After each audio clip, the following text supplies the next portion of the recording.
Hi friends, তো আজকে আমি আবার নতুন একটা ভিডিও নিয়ে চলে এসেছি। কিন্তু আজকে এত গরম, পারা যাচ্ছে না।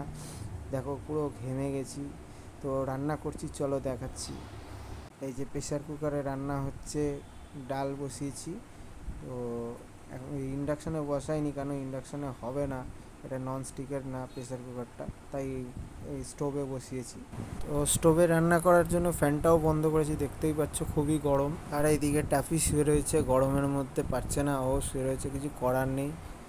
আর দিদা ওই ঘরে শুয়ে রয়েছে। খাবার রেডি হলে টাফি আর দিদাকে খাবার দেবো একসাথে। আমার গাছে জল দিচ্ছি একটু আগেই। যা গরম পড়েছে, গাছে জল না দিলে অবস্থা খারাপ হয়ে যাবে গাছের। দেখছো, একটু হাওয়া চলছে না, বাইরে পাতাও নড়ছে না গাছের।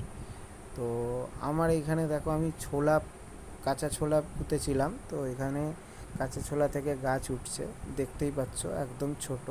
এটা বড় হলে তোমাদের দেখাবো।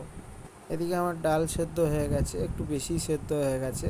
তো ফোড়ন দেবো ডালটাতে। এই টাপির আলু সেদ্ধও বানিয়েছি। ডালে ফোড়ন দিয়ে দিয়েছি, দেখতেই পাচ্ছ, ইন্ডাকশানেই বসিয়ে দিয়েছি, আর স্টোভে বসাইনি। আজকের মতন রান্না কমপ্লিট। তো এদিকে হচ্ছে ভাত, আর এটা হচ্ছে আলু সেদ্ধ মাখা, আলু ভাতে আর কি। আর হচ্ছে টাফির আলু সেদ্ধ, আর এইটা হচ্ছে ডাল। ব্যাস এইটুকুনি রান্না। হালকার মধ্যে, খুব গরম পড়েছে, বেশি খাওয়া দাওয়া করা যাবে না। তো এইটাই হচ্ছে আজকের রান্নার মেনু। আজকের মতন ভিডিও এখানেই শেষ করলাম। এত গরম, বাইরে হাওয়া দিচ্ছে না, দেখতেই পাচ্ছ। আর ভিডিও এগালাম না, আর শর্ট ভিডিও বেশি বড় করে লাভ নেই। তো আমার ভিডিও যাদের ভালো লাগছে তারা কিন্তু প্লিজ লাইক আর কমেন্ট শেয়ার করো, আর সাবস্ক্রাইব করতে ভুলো না।